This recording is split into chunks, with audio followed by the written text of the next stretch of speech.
At a family gathering, I saw my 6-year-old granddaughter's head completely shaved. My daughter-in-law laughed, saying, "It's just a joke." I grabbed my granddaughter and left. My son yelled, "Stop being so dramatic, Mom." But the next morning he was begging, "Please let my wife have a chance to live." You know, at 71 I thought I'd seen it all, weathered every storm life could throw at me. But nothing, absolutely nothing, could have prepared me for the sheer devastation I felt the moment I saw my sweet, 6-year-old granddaughter with her beautiful head completely shaved, her golden hair gone, leaving her scalp raw and vulnerable. My heart didn't just break, it completely stopped. It was my son Michael's birthday party. We were all invited, and I arrived with my famous homemade chocolate cake, the one Monica absolutely adores. I expected her to come running, as always, her golden braids bouncing, shouting, "Grandma Emily," in that precious voice that lights up my whole world. But when I stepped into the living room, there she was, sitting in a corner, head down, swallowed by an enormous pink baseball cap. Instantly, my grandma's instinct screamed. Something was terribly, terribly wrong. I approached her slowly. "Monica, my love, why don't you give Grandma a hug?" I asked, my voice tender. She looked up, and I saw tears held back in her big, beautiful eyes. Tears that a 6-year-old should never have to fight back. "Grandma, I can't take off my hat," she whispered, her lower lip trembling like a leaf in a storm. "Mommy says I look ugly without it." My hands started to shake. "What happened to your hair, my little one?" I asked, already dreading the answer. Very carefully, I lifted the cap. What I saw shattered my soul into 1,000 pieces.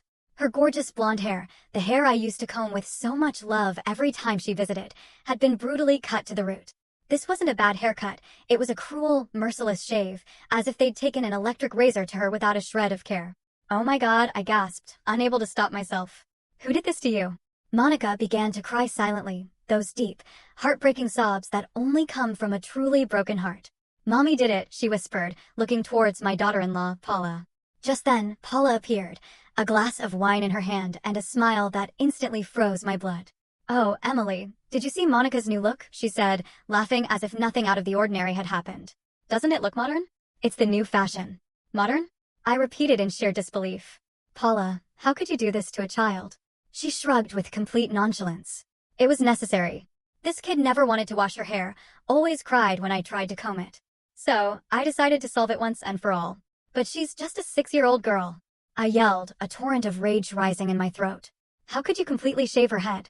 Paula took another sip of wine, a smirk playing on her lips. "It's just hair, Emily. It grows. Besides, it's a joke, don't you see? She's overreacting. Kids these days are so dramatic. A joke." She called the trauma she inflicted on my granddaughter a joke. I looked at Monica, who had hidden behind my legs, trembling like a scared little bird, her tiny hands clutching my coral dress in desperation. "A joke," I repeated slowly, feeling every word turn to poison in my mouth. "You consider humiliating your own daughter a joke?" Paula rolled her eyes. "Oh, Emily, don't be so dramatic. It's just hair. In 2 months, it will have grown back a little." But I knew my granddaughter. I knew how proud she was of her golden hair. I remembered all the afternoons we spent carefully brushing it while she told me about her school adventures, how it sparkled when I made special braids for parties. Her hair was her crown, and Paula had mercilessly torn it off. I searched for my son, Michael. He was in the kitchen, serving drinks, acting as if nothing was wrong, as if his daughter wasn't sitting in the living room with a shaved head and a broken heart. "Michael," I called out, my voice tight. "You knew about this?" He turned around, and I saw a mix of discomfort and resignation in his eyes. "Mom," he mumbled, "Paula decided it was for the best. Monica's hair was always tangled." "And you allowed your daughter to be shaved like a military recruit?" I asked, tears of indignation welling up. He sighed dismissively. "It's not that big of a deal, Mom. It's just hair. Just hair." Those 2 words echoed in my mind like a torturous sound. For them, it was just hair. For my granddaughter, it was her dignity, her self-esteem, her shattered confidence. I went back to Monica, who was still silently crying. I took her into my arms, feeling her tiny body trembling against mine. "Don't cry anymore, my love," I whispered in her ear. "Grandma is here." But inside, I was boiling with rage. This wasn't the first time Paula had humiliated my granddaughter. She always had cruel comments, always found ways to make Monica feel small and insignificant, and I had been silent for too long. Today, that was going to change. Today, I would get justice for my granddaughter. I carried Monica to the bathroom, needing to talk to her privately. I locked the door and knelt to her level, ignoring the protest from my 71-year-old niece. Her little eyes were red from crying. "Tell me exactly what happened, my love," I said in the softest voice I could. "Grandma needs to know the whole truth."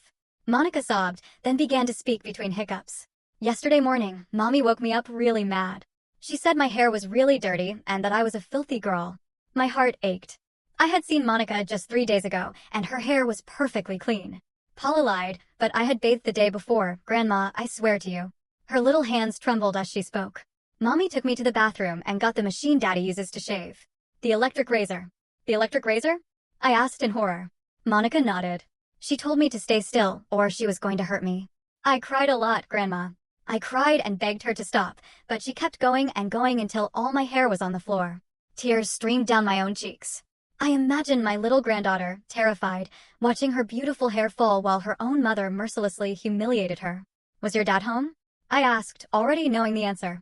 Yes, he was watching TV in the living room. I screamed for help, but he didn't come. Monica looked at me with those innocent eyes, full of pain. When she finished, Mommy gave me the hat and told me it was my fault for being a dirty, disobedient girl. The rage inside me burned like volcanic lava. Not only had she shaved my granddaughter, but she had blamed her for it. She had destroyed Monica's self-esteem and planted seeds of shame in her 6-year-old heart. Grandma, Monica whispered, do you think I'm ugly now? Those words completely destroyed me. I took her little face in my hands and looked her directly in the eyes. Monica, listen to me very carefully. You are the most beautiful girl in the whole world. With or without hair, you are perfect. Do you understand me? She nodded, but I could see she didn't entirely believe me. The damage was already done. We left the bathroom and went back to the party. Music was playing, people were laughing and chatting as if nothing had happened, as if my granddaughter hadn't been brutally humiliated just 24 hours ago. I found Paula laughing with my sister Brenda. She looked completely relaxed, as if shaving a 6-year-old was the most normal thing in the world. I approached them with Monica holding my hand. Brenda, you knew what Paula did to my granddaughter? My sister looked at me confused. What thing? She completely shaved her head. Look at her.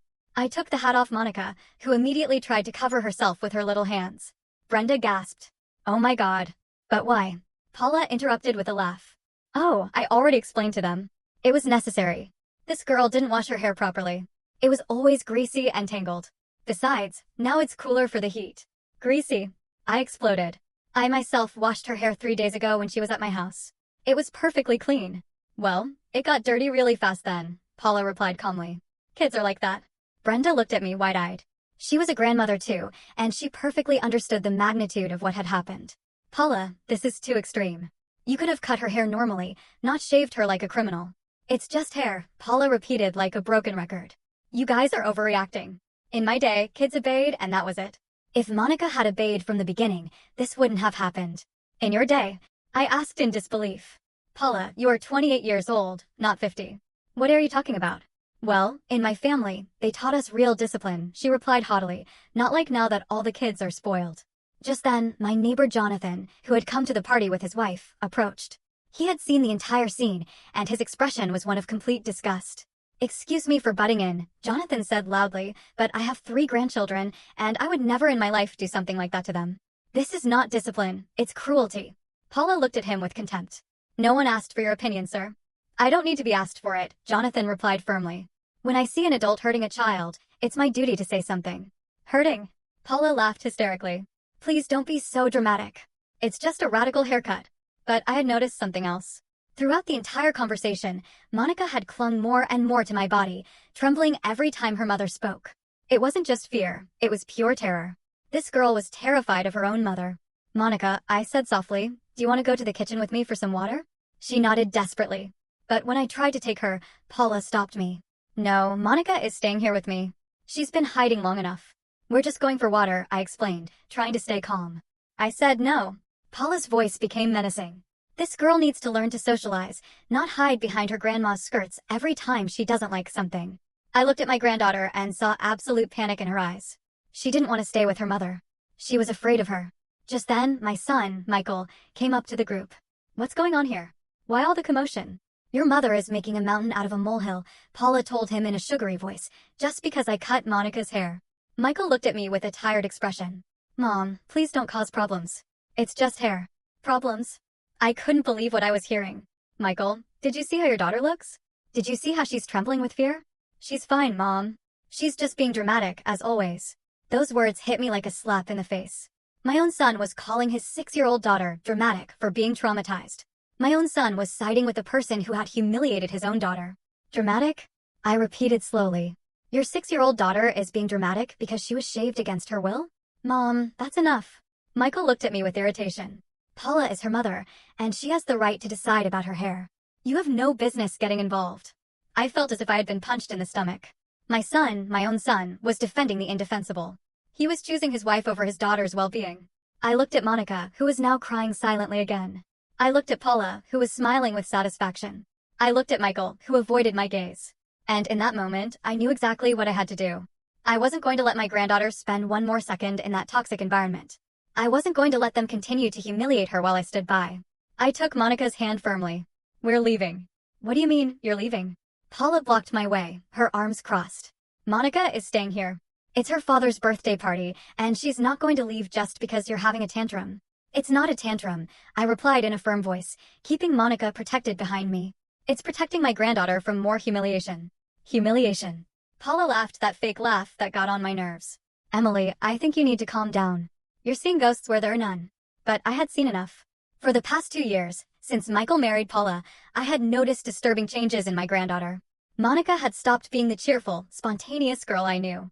She had become quiet, timid, always apologizing for everything. Ghosts, I repeated. You know what? You're right. I've been seeing things I preferred to ignore. I knelt down next to Monica and spoke softly to her. My love, do you remember when you told me you didn't want to stay over at Mommy and Daddy's house anymore? Monica nodded shyly. Paula immediately tensed up. Why did you tell me that, my sweetie? I continued to ask, even though I already suspected the answer. Because Mommy gets really mad, Monica whispered, and when she gets mad, she says ugly things to me. What kind of ugly things? Paula interrupted abruptly. That's enough. I'm not going to let you manipulate my daughter against me. Manipulate? I asked, standing up. I'm just asking why my granddaughter is afraid to be in her own house. She's not afraid, Paula yelled. She's making things up because you spoil her too much. But Monica began to speak in a trembling voice. Mommy says I'm a bad girl. She says it's my fault Daddy doesn't love her as much as he used to. I felt my blood run cold. What else does she say to you, my love? She says I'm just as annoying as Grandma Emily. That we're both busybodies who ruin everything. My granddaughter's words dropped like bombs in the middle of the room. Brenda put her hands to her mouth. Jonathan shook his head, visibly annoyed. Paula turned red as a tomato. That's not true. This girl is lying. A 6-year-old girl is lying about something so specific? I asked incredulously. A girl who doesn't even know how to invent complicated lies? Yes, because you're manipulating her. Just then, Michael appeared with a beer in his hand, clearly annoyed by the interruption to his party. What's going on now? Why all the yelling? Your wife has been saying horrible things to your daughter, I explained, trying to maintain my composure. And now it turns out the girl is lying. Michael sighed in exasperation. Mom, Paula wouldn't say ugly things to Monica. You're the one who's drawing exaggerated conclusions. Exaggerated? I exploded. Michael, look at your daughter. Look at her shaved head. Look at her trembling with fear. She's trembling because you're scaring her with all these questions, Michael replied without even looking at Monica. You're creating unnecessary drama. I couldn't believe my son's blindness. His own daughter was clearly traumatized, and he refused to see it. Fine, I said in a dangerously calm voice. If you think I'm crazy, let me ask Monica something in front of everyone. I knelt down next to my granddaughter again. Monica, when Mommy cut your hair yesterday, did you cry? Yes, Grandma. And what did she say to you when you were crying? Monica looked at her mother in terror. Paula glared at her. You can tell me, my love. No one is going to scold you. In a voice that was barely audible, Monica whispered. She told me that ugly girls cry a lot, and that if I kept crying, she was going to cut my eyelashes, too. The silence that followed was deafening. Even the music seemed to have turned down. Brenda put her hands to her chest. Jonathan clenched his fists in contained anger. You told your 6-year-old daughter that she was ugly? I asked Paula in a voice that trembled with indignation. I didn't say that. Paula yelled desperately. This girl is confused. And she's also confused about the eyelashes? I insisted. Paula fell silent for the first time all afternoon. Her silence was more eloquent than any confession. Michael finally looked at his daughter. He really looked at her, and for the first time, I saw a shadow of doubt in his eyes. Monica, did Mommy really say that to you? Monica nodded, tears rolling down her cheeks. And she also told me that if I told anyone, she was going to cut my hair even shorter. That was the last straw. I stood up like a spring and faced Paula face to face. Not only did you traumatize my granddaughter, I said in a voice as sharp as a knife, but you threatened her to keep her quiet. What kind of monster threatens a 6-year-old girl? I'm not a monster. Paula was completely losing her composure. You're all taking everything out of context. What context justifies calling a child ugly? Brenda asked, who had been silent until now. What context justifies threatening her? She was being too dramatic. Paula yelled.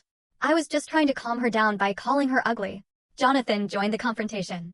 Ma'am, that's not calming a child down. That's psychological abuse. Don't get involved in what doesn't concern you. Paula was completely out of control now. This is my family. Your family. I asked with contempt. Is that how you treat your family? By humiliating them, threatening them, destroying their self-esteem. Michael finally reacted, but not as I had expected. That's enough, everyone, he yelled. This is my house and my party. If you don't like how we raise our daughter, you can leave. My words were stuck in my throat.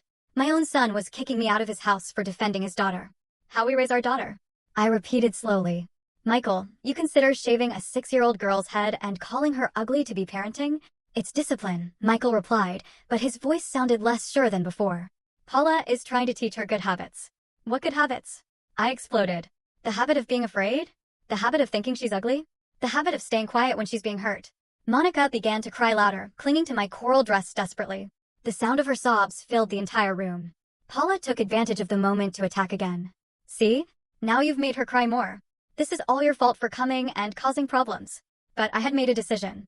I looked my son directly in the eyes and told him with all the coldness I could muster, Michael, if you consider defending your daughter to be causing problems, then you clearly don't know me at all. I took Monica in my arms. She clung to me as if I were her lifeboat in the middle of a storm. We are leaving right now, I announced. And we are not coming back until this situation changes completely. You can't take her. Paula yelled. She's my daughter. She is my granddaughter, I replied in a voice of steel, and I will not allow you to continue to hurt her.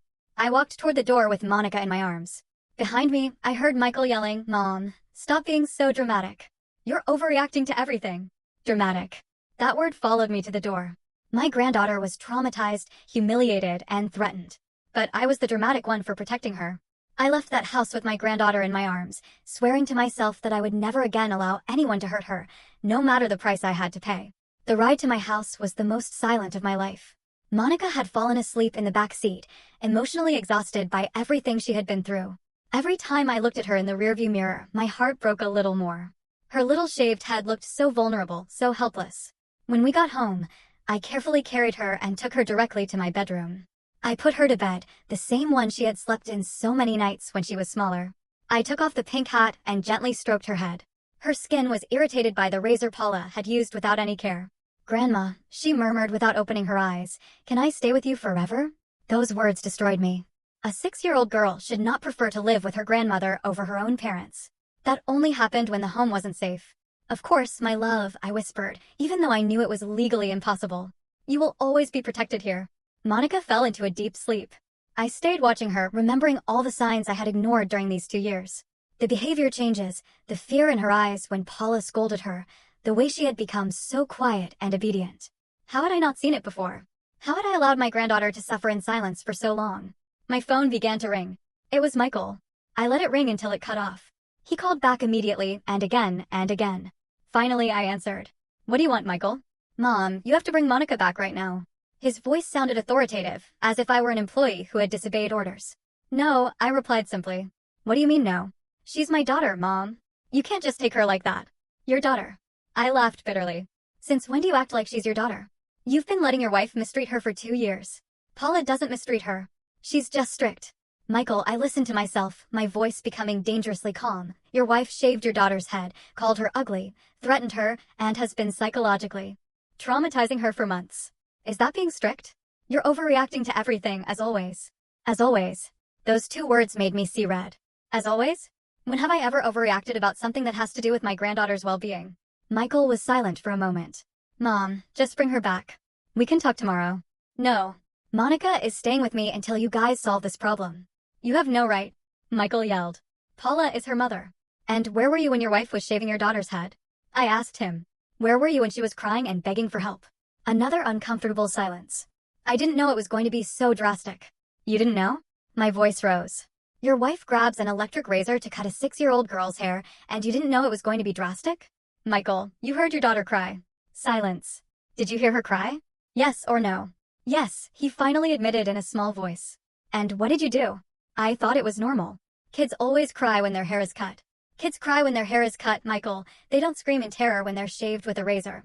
I heard Paula talking in the background, but I couldn't make out the words. Paula says you have to bring Monica back immediately, or we're going to call the police, Michael informed me. Perfect, I replied without hesitation. Tell Paula to call the police. I'd love to explain to them why my granddaughter has a shaved head and why she's so terrified of her own mother. Michael fell silent. Clearly, Paula hadn't thought of that possibility. Besides, I continued, I have photos of how Monica looked after her haircut, and I have witnesses to what happened at the party. Brenda and Jonathan saw everything. Mom, please. Michael's voice broke a little. Don't make this more difficult. I'm making it difficult? I couldn't believe his nerve. Michael, your daughter is traumatized. When I asked her if she wanted to stay with me forever, she said yes. Don't you find that concerning? She's just confused. No, Michael. She's scared, and she has the right to be. I hung up the phone and put it on silent. I needed to think about my next step. I went to the kitchen and made Monica's favorite dinner, pasta with tomato sauce and cheese. While I cooked, I reflected on everything I had discovered. The cruel comments, the threats, the constant psychological abuse. This hadn't started yesterday with the haircut. This had been going on for months, maybe years. When Monica woke up, we ate dinner together at the kitchen table. She ate with more appetite than she had shown in months. Grandma, she said while chewing, do you think my hair is going to grow back pretty again? Of course, my love. It's going to grow back more beautiful than before, and you're going to help me comb it every day if you want. Monica smiled for the first time all afternoon. A small, shy, but genuine smile. After dinner, I gave her a warm bath and put one of my t-shirts on her as pajamas. While I was drying her, I noticed she had small cuts on her scalp where the razor had been too aggressive. Does it hurt, my sweetie? I asked gently, touching one of the cuts. A little bit, but I don't cry anymore because Mommy says that girls who cry are ugly. I had to go to the bathroom to cry in private. I couldn't let Monica see me break down.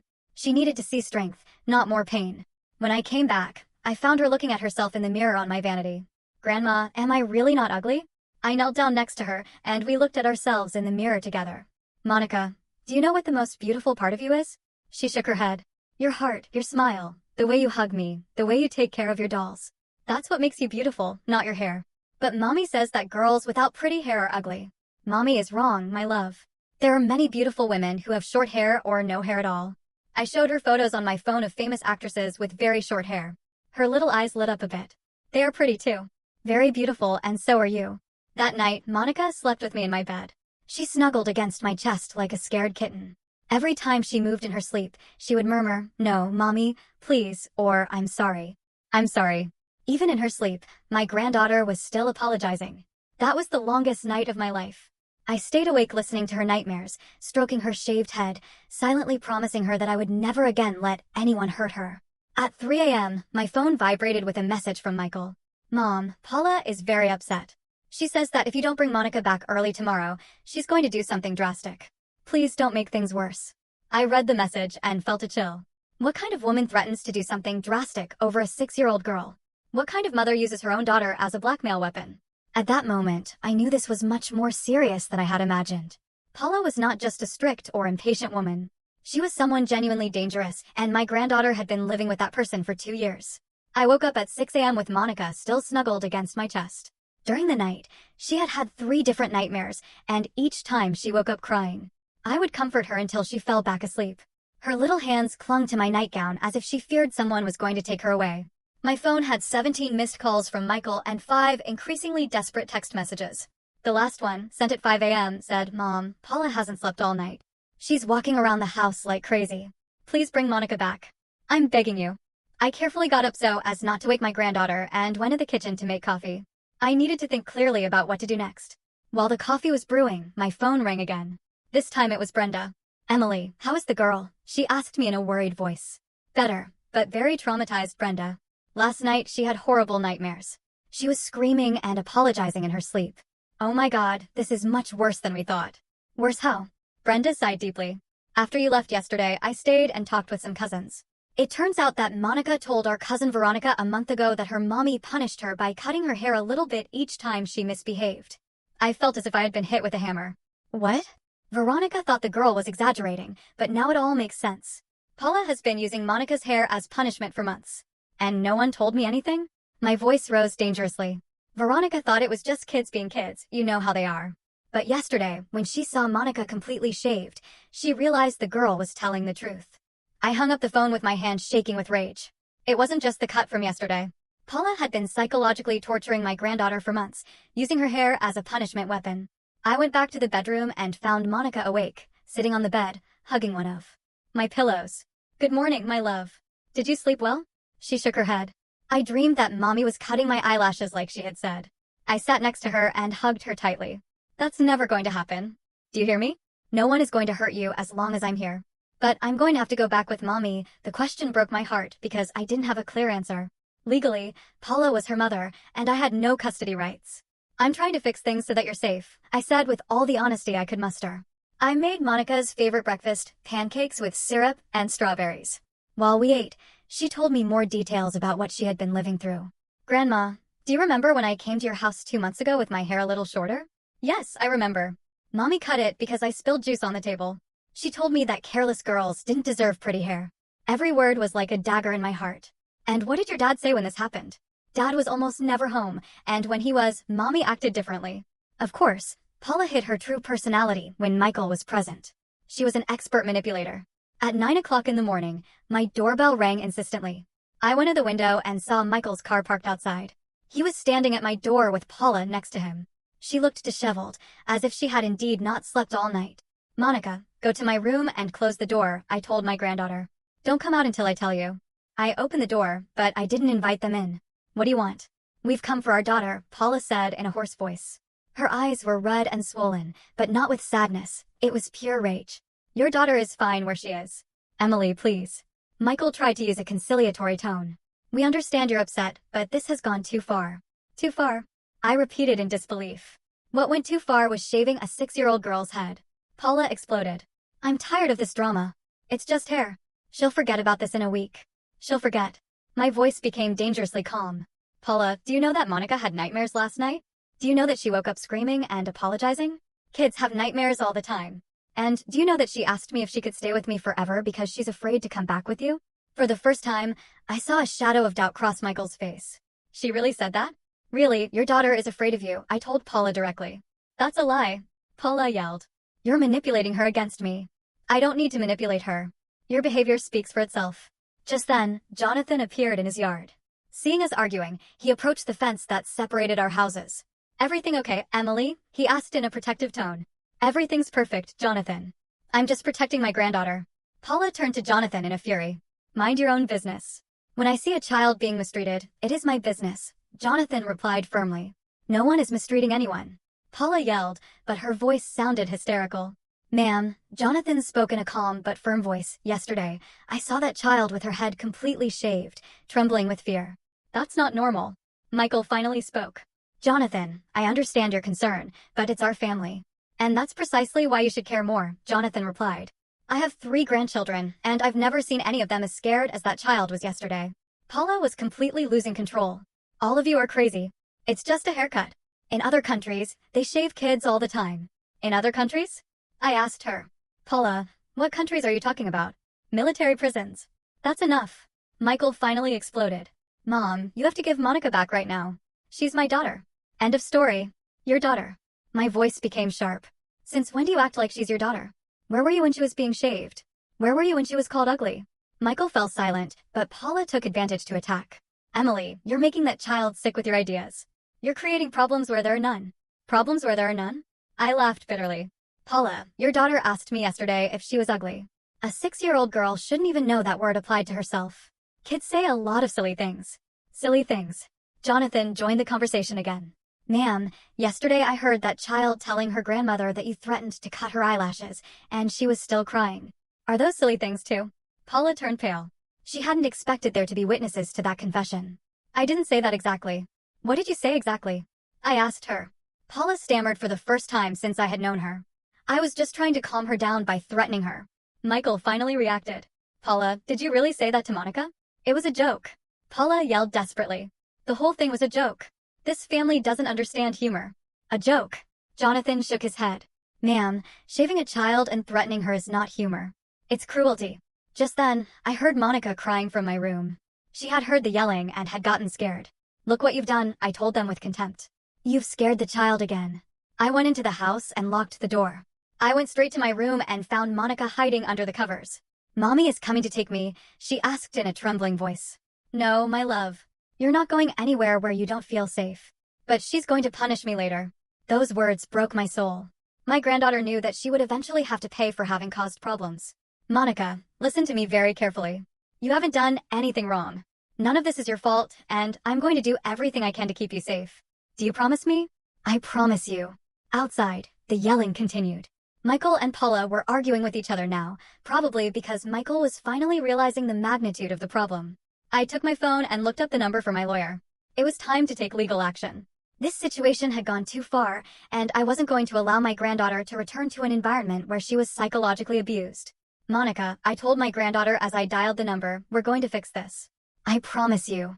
My lawyer, Elias Mason, arrived at my house 2 hours after my call. He was a 60-year-old man, a family man, and a grandfather like me. When I explained the situation to him on the phone, his response was immediate. Emily, what you're describing to me is child abuse. I'm on my way over right now. While I waited for the lawyer, Michael and Paula had been ringing my doorbell every 15 minutes. I ignored them completely. Every time the bell rang, Monica clung to my body, trembling. Grandma, they're going to force me to go, she asked me again and again. I'm doing everything I can to make sure that doesn't happen, my love. When Mr. Mason arrived, Michael and Paula were sitting on my front steps. Upon seeing the lawyer, they immediately stood up. Who is he? Michael asked with concern. My lawyer, I replied from the doorway. Mr. Mason, these are Monica's parents. The lawyer greeted them politely but maintained a serious expression. Sir, I understand there is a family dispute. Could you explain your version of events to me? Paula immediately began to speak breathlessly. Sir, my mother-in-law took my daughter without my permission. That's kidnapping. I want her back immediately. I understand, the lawyer said calmly. And what was Miss Emily's reason for taking the child? Michael and Paula looked at each other nervously. It was a misunderstanding, Michael finally said. My wife cut our daughter's hair, and my mother got upset. Michael explained, completely minimizing the situation. I see. Could you be more specific about this haircut? Paula intervened aggressively. I cut her hair because it was dirty and tangled. She's my daughter, and I have the right to decide about her hair. Mr. Mason took notes. Did the child agree to this haircut? She doesn't have to agree. She's 6 years old. Paula yelled. I understand. Could you show me the child? Emily won't let us see her. Paula was losing patience. The lawyer looked at me. Miss Emily, could you show me your granddaughter? I went to get Monica. When she came out of the house holding my hand, I heard Mr. Mason inhale sharply. The completely shaved head of my granddaughter with the small visible cuts was shocking. Good morning, Monica, the lawyer said in a soft voice. I'm Mr. Elias. Could you tell me how you feel? Monica hid behind my legs, but replied in a low voice, I'm scared. Scared of what, my child? That mommy will punish me for making everyone angry. Mr. Mason looked at Paula sternly. The child is often afraid of being punished. All kids are afraid of punishment. Paula replied defensively. Monica, the lawyer continued, who cut your hair? Mommy, with Daddy's machine. And how did you feel when that happened? Monica's eyes filled with tears. Very sad. I cried a lot and asked her to stop, but Mommy said that ugly girls cry a lot. Michael turned pale. It was the first time he had heard directly from his daughter what had happened. Mr. Mason continued to ask with professional patience. Did your mommy tell you that you were ugly? Monica nodded. And she told me that if I told anyone, she was going to cut my eyelashes too. Your eyelashes? Yes, and that girls without eyelashes look like monsters. The silence that followed was absolute. Even Paula had fallen silent, finally aware of how her words sounded when a 6-year-old repeated them. Mr. Mason closed his notebook. Folks, what this child is describing to me constitutes psychological child abuse. Threatening a minor, using degrading insults, and using physical punishment as a form of control are considered forms of abuse. It's not abuse. Paula yelled desperately. It's discipline. Ma'am, calling a 6-year-old girl ugly is not discipline. Threatening her with cutting her eyelashes is not discipline. It's cruelty. Michael finally found his voice. Sir, I understand that it looks bad, but Paula didn't have bad intentions. Intentions don't matter when the result is psychological trauma, the lawyer replied firmly. This child shows clear signs of traumatic stress. What signs? Michael asked, genuinely confused. Excessive fear of being punished, separation anxiety, emotional regression, and nightmares. Your grandmother informed me that the child had multiple nightmares last night. Monica pulled on my dress. Grandma, can I go inside? I don't want to be here. Of course, my love. When Monica went inside, Mr. Mason continued to talk to Michael and Paula. Folks, I'm going to be very clear. If you try to recover this child by force or call the police claiming kidnapping, I am going to immediately file a report for child abuse. I have witnesses, photographs of the child's condition, and her own testimony. Witnesses? Michael asked nervously. Mr. Jonathan witnessed the entire confrontation yesterday. Miss Brenda also, and I have information that other family members have observed concerning behavior for months. Paula broke down. For the first time since I had known her, she looked truly scared. I didn't want to hurt her. I just wanted her to obey. Ma'am, a 6-year-old girl obeys out of love and respect, not out of fear and threats. Michael approached the lawyer. What do we have to do to solve this? First, Miss Paula needs professional psychological help. Second, the child needs therapy to overcome the trauma. Third, you need to learn appropriate parenting techniques. And fourth, Miss Emily will maintain temporary custody until a child psychologist determines that it is safe for Monica to return home. Temporary custody? Paula was alarmed. For how long? As long as necessary. This is not negotiable. And if we refuse? Paula asked defiantly. Mr. Mason looked her directly in the eyes. Then this becomes a social services case, and a judge will decide your daughter's future. And I assure you that a judge will not look kindly on a mother who shaves her 6-year-old daughter's head and threatens to cut her eyelashes. Michael put his hands on his head. How did we get to this? You got to this because you allowed the abuse to continue for months, the lawyer replied bluntly. Miss Emily informed me that this was not an isolated incident. What do you mean? Michael asked. Your daughter told family members a month ago that her mother punished her by cutting her hair a little bit each time she misbehaved. This is a pattern of behavior, not a single mistake. Michael looked at Paula in horror. Is that true? Paula began to cry. I thought it was a good way to teach her that actions have consequences. Cutting her hair as punishment. Michael was beginning to understand the magnitude of the problem. Mr. Mason intervened. Folks, I have to go, but I want to make the next step very clear. Monica is staying with her grandmother until further notice. You will seek professional help immediately, and any attempt to contact the child without supervision will be considered a violation of the conditions. After the lawyer left, Michael and Paula stood on my front steps like zombies. Finally, Michael spoke. Mom, can we see Monica for 5 minutes, just so she knows we're not mad at her? I considered the request. You can see her, but I will be present the whole time. And at the first sign that you're scaring her, you're leaving. I went inside to get Monica. My love, your dad and mommy want to say goodbye to you. Are you okay with that? Monica nodded nervously. Are they going to be mad at me? No, my sweetie. They just want to say goodbye. We went out together. Michael knelt down to Monica's level with tears in his eyes. Monica, Daddy wants you to know that he's not mad at you. None of this is your fault. It's okay. Monica nodded without speaking. Can Daddy give you a hug? Monica looked at Paula with fear, then she looked at me. I nodded reassuringly. Michael hugged his daughter softly. I love you very much, Monica. We're going to fix this. I promise. When they separated, Paula approached shyly. Monica, I'm sorry. Mommy was wrong. It was the first time Paula had apologized for anything. Monica looked at her with those big, wise eyes that children who have suffered too much have. You're not going to cut my hair anymore, my granddaughter asked. No, my love. Never again. And you're not going to call me ugly? Paula began to cry. No, my sweetie. You are beautiful. Mommy was terribly wrong. For the first time, I saw real humanity in Paula.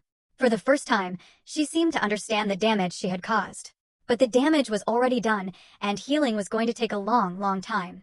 The first few days after the confrontation with the lawyer were strangely calm. Michael and Paula had disappeared completely, following the legal recommendations to seek professional help before attempting any contact with Monica. My house had become a safe haven where my granddaughter was slowly beginning to heal. Monica and I established a new routine. Every morning, we had breakfast together while we planned the day. I had transformed my office into a temporary bedroom for her, decorating it with her favorite colors and buying new toys. I wanted her to feel at home, not like a temporary guest. Grandma, she told me one morning while we were having breakfast, my hair has grown a little bit. I went to examine her little head. Indeed, a soft golden fuzz was beginning to appear. Yes, my love, it's growing. Do you want me to put a special cream on it to make it grow faster? Her little eyes lit up. Does that cream really exist? Of course it does. And there are also special vitamins for hair. It was a lie, of course, but I bought organic coconut oil and children's vitamins. Every night, we turned massaging the oil into her scalp into a special ritual. She would sit in front of the mirror while I gently massaged her head, telling her stories about princesses who had also lost their hair because of evil witches, but who had gotten it back more beautiful than before. On the 4th day, my phone rang. It was Michael. Mom, how is Monica? Better. She's starting to smile again. Could I talk to her on the phone just for 5 minutes? I miss her so much.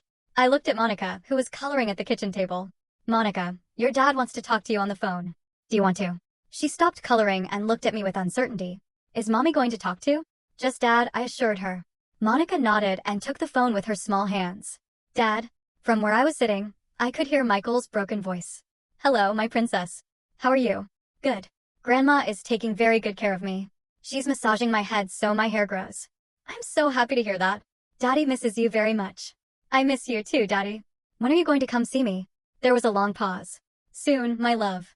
Daddy is learning new things to be a better dad. And Mommy? Another pause. Mommy is learning too. She loves you very much and is very sad for having hurt you. Monica was pensive. Is Mommy really sad? I think so, my love. Sometimes we adults do very ugly things because we don't know how to handle our feelings, but that doesn't mean what they did was okay. And what if Mommy really changes? It was a difficult question. Monica, real change takes a long time. It's not something that happens overnight. Like my hair. Exactly like your hair, it grows little by little, day by day. That same afternoon, I received an unexpected call. It was Dr. Veronica Herrera, a child psychologist that Mr. Mason had recommended.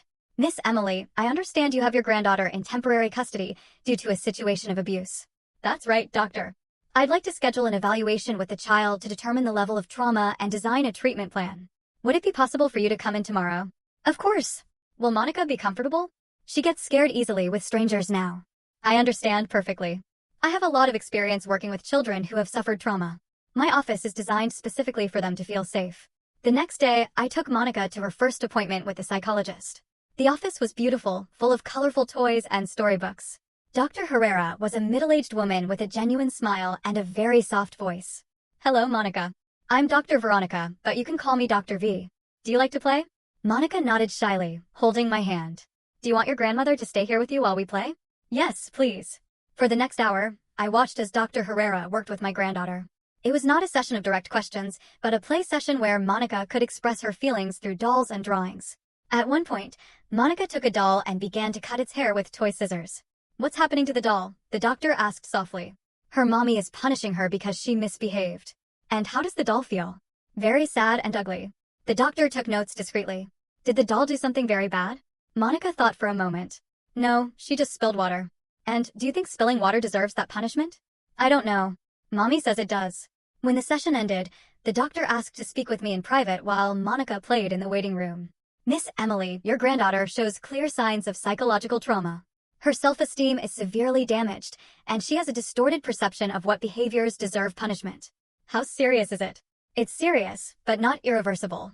Children are very resilient. With consistent therapy and a safe environment, Monica can recover completely. How long will it take? Months? Possibly a year. And that's just for Monica.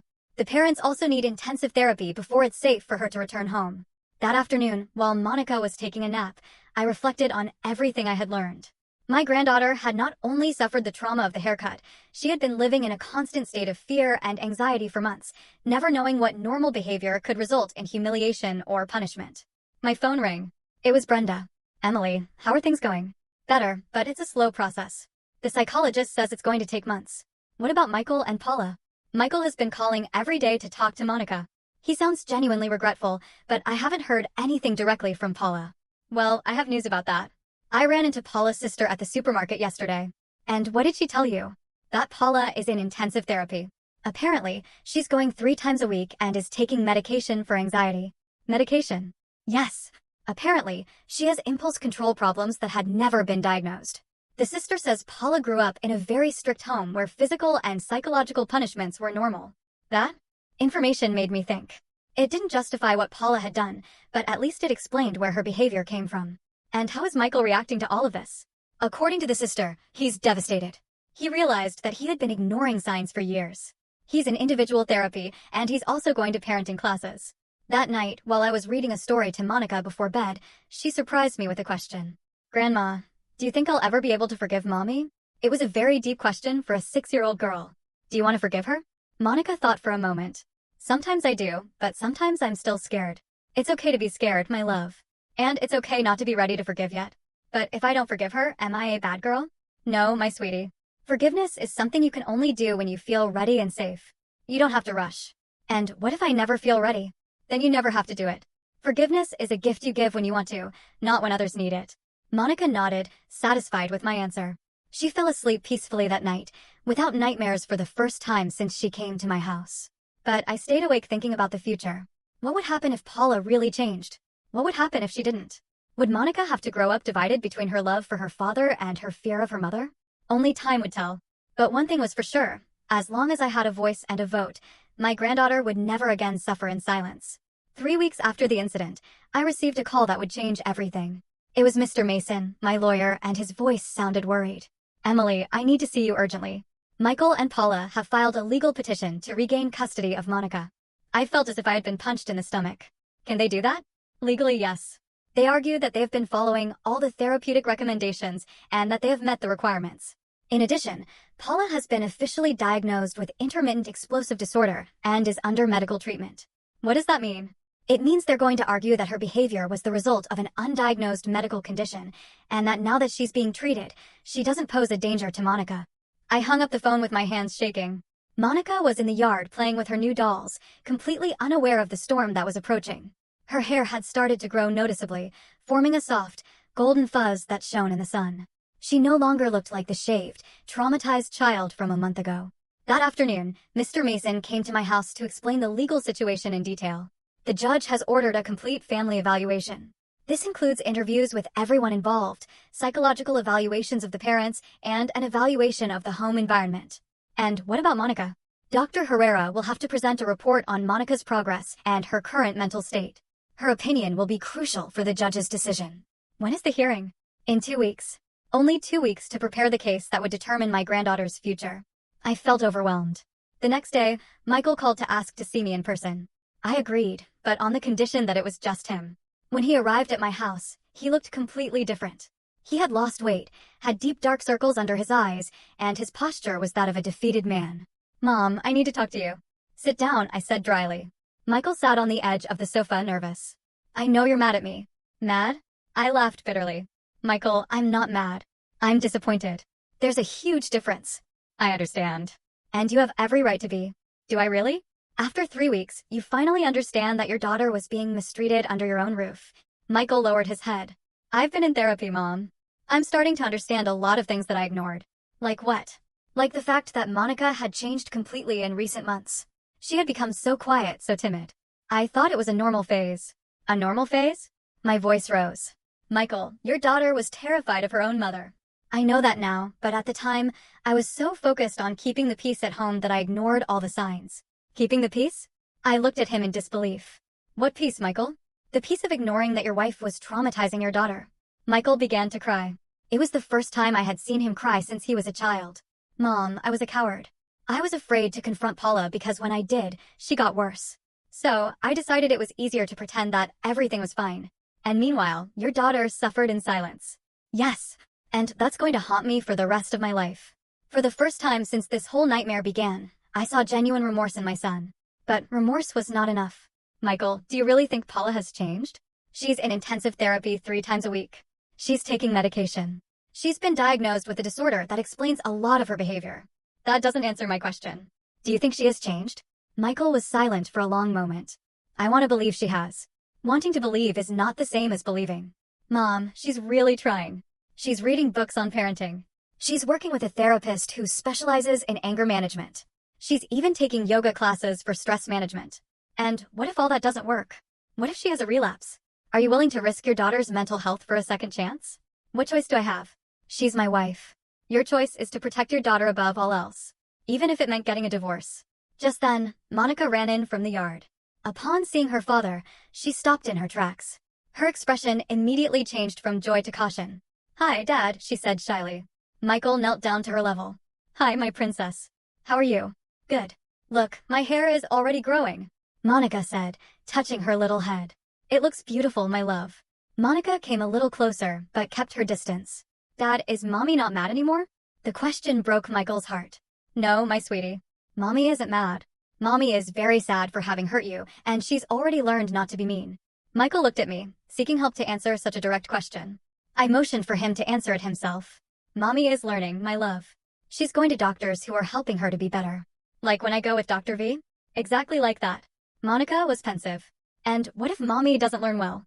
Is she going to punish me badly again? The innocence of the question was devastating. Michael couldn't answer. I intervened. Monica, why don't you go play in the yard a little more while Dad and I finish talking? After Monica left, Michael completely broke down. Did you hear that? My own daughter is afraid that her mother is going to hurt her again. Yes, I heard.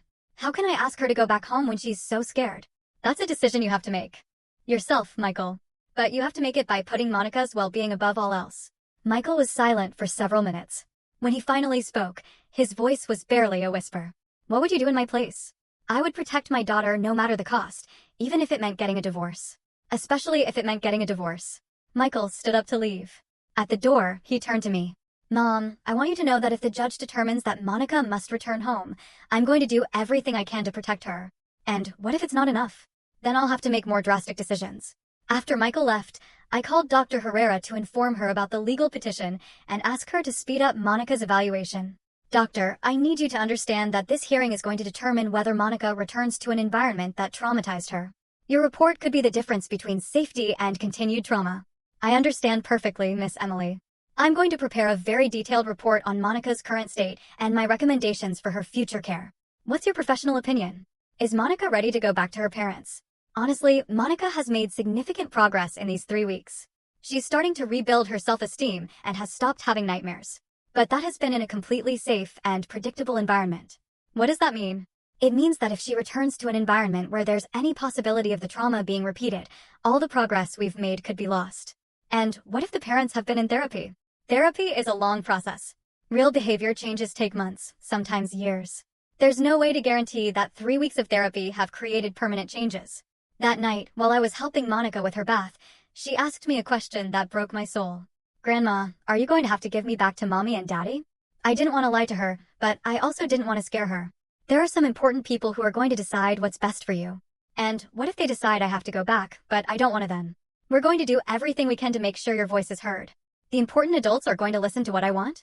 I hope so, my love. I hope so. But inside, I had my doubts. The legal system didn't always prioritize a child's wishes over a parent's rights, and Monica was too young for her testimony to have much legal weight. I only had 2 weeks left to prepare for the most important case of my life, my granddaughter's future. The day of the hearing arrived too soon. I woke up at 5 o'clock in the morning with a stomach full of nerves. Monica was still sleeping peacefully in my bed.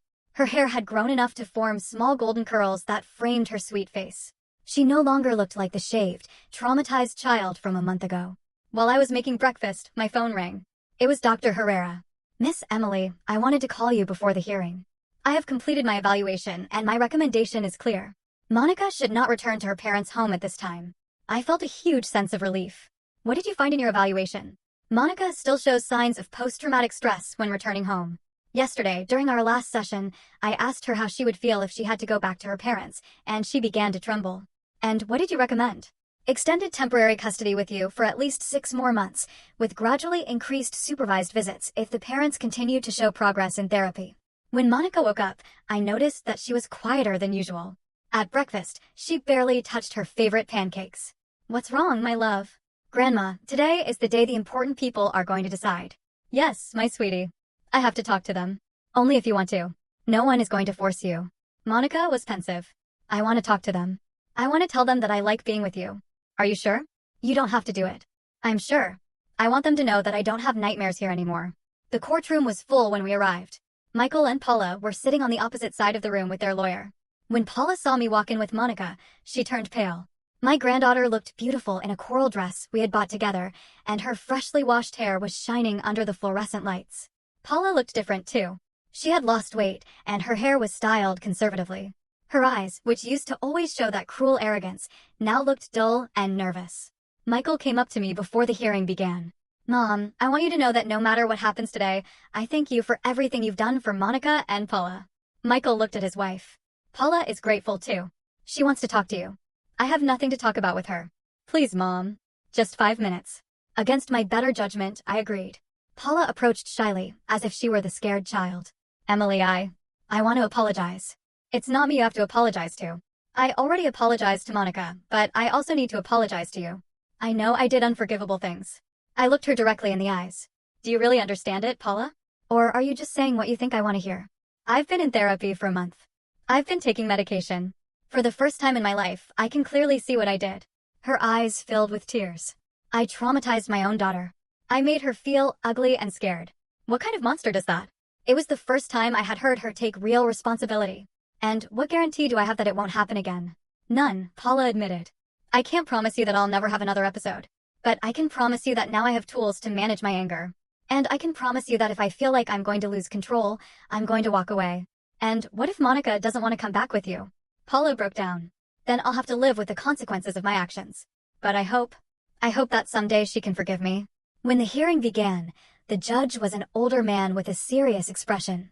First, he listened to the testimony of Michael and Paula's lawyer, who presented all the medical and therapeutic documentation that showed the family's progress. Your Honor, the lawyer said, my client has been diagnosed with intermittent explosive disorder, a condition that had not been previously identified. She is under intensive medical and psychological treatment. She has completed classes in anger management and positive parenting techniques. Then it was Mr. Mason's turn. Your Honor, progress on paper does not guarantee this child's safety. Monica suffered severe psychological trauma that is documented by a specialized child psychologist. Dr. Herrera was called to testify. Her testimony was devastating for Michael and Paula's case. Your Honor, in my professional evaluation, this child still shows clear signs of trauma. When I ask her about returning home, she exhibits physical and emotional anxiety responses. She has made significant progress in a safe environment, but that progress is fragile. What is your recommendation, doctor? Extended temporary custody with the grandmother for a minimum of 6 additional months, with monthly evaluations and supervised visits that can be gradually increased if the parents continue to show substantial progress. When it was Monica's turn to testify, the judge asked for the room to be cleared, except for the parents, the lawyers, and me. Monica sat in a special children's chair next to the judge. Hello, Monica. I'm Judge Robert. Do you know why we're here? Yes, sir. To decide if I have to go back with Mommy and Daddy. And what do you want? Monica looked at her parents, then at me. I want to stay with my grandma. Why? Because with my grandma, I'm not scared. I sleep all night without nightmares. And my grandma never tells me I'm ugly. The judge took notes. Are you afraid of your mommy? Monica nodded. A little bit. Before I was very scared, but now just a little bit. And of your daddy? I'm not afraid of Daddy, but Daddy didn't protect me when Mommy hurt me. Michael covered his face with his hands. Those simple words from his 6-year-old daughter perfectly summarized his failure as a father. What happened to your hair, Monica? Mommy cut it all with Daddy's machine because she said I was a dirty girl, but I had bathed it the day before. And how did you feel? Very sad and ugly. Mommy told me that girls without pretty hair are ugly. Did your mommy say anything else? She told me that if I told anyone, she was going to cut my eyelashes too. The silence in the room was absolute. Even Michael and Paula's lawyer looked uncomfortable. Do you like your hair now? Monica smiled for the first time during the testimony. Yes. My grandma tells me it looks beautiful and puts special oil on it to make it grow fast. Do you want to see your mommy and daddy? Yes, but I don't want to live with them yet. I want to stay with my grandma until I'm not scared. After Monica's testimony, the judge called a recess. During those 30 longest minutes of my life, Monica and I waited in the hallway. She had behaved like an incredibly brave child. Do you think the judge is going to let me stay with you? She asked me. I hope so, my love. You told the truth, and that's the most important thing. When we returned to the courtroom, the judge had his decision. After reviewing all the evidence and hearing all the testimonies, I have reached the following conclusion. Although I recognize the progress that Michael and Paula have made, the safety and well-being of the minor Monica must be the absolute priority. My heart was beating so fast that I thought everyone was going to hear it. Therefore, I order extended temporary custody with Ms. Emily for an additional period of 6 months. During this time, the parents will have supervised visits twice a week, gradually increasing, according to Dr. Herrera's recommendations. Paula began to cry silently. Michael closed his eyes with a mix of relief and pain. In addition, the judge continued, the parents must continue with intensive individual and family therapy. There will be monthly evaluations, and any incident that puts the minor's well-being at risk will result in the immediate termination of all visitation rights. When we left the courthouse, Monica took my hand and looked at me with those wise eyes that had seen too much for her age. Grandma, does this mean I'm going to be safe? Yes, my love. This means you're going to be safe. That night, as I tucked Monica into bed, she asked me one last question. Do you think I'll ever be able to live with Mommy and Daddy again? I don't know, my sweetie. But I do know that when that day comes, if it comes, you'll be ready and you'll be safe. And you'll always be my protecting grandma. Always, my love. No matter what happens, I will always protect you. Monica fell asleep with a smile on her face. Her golden hair was spread on the pillow like a halo. She was no longer the traumatized child who had arrived at my house a month ago. She was a child who was learning to be strong, to use her voice, and to know that she deserved to be loved and protected. And I had kept my promise. I had protected my granddaughter no matter the cost. Sometimes love requires courage. And sometimes courage requires saying enough is enough when no one else is willing to.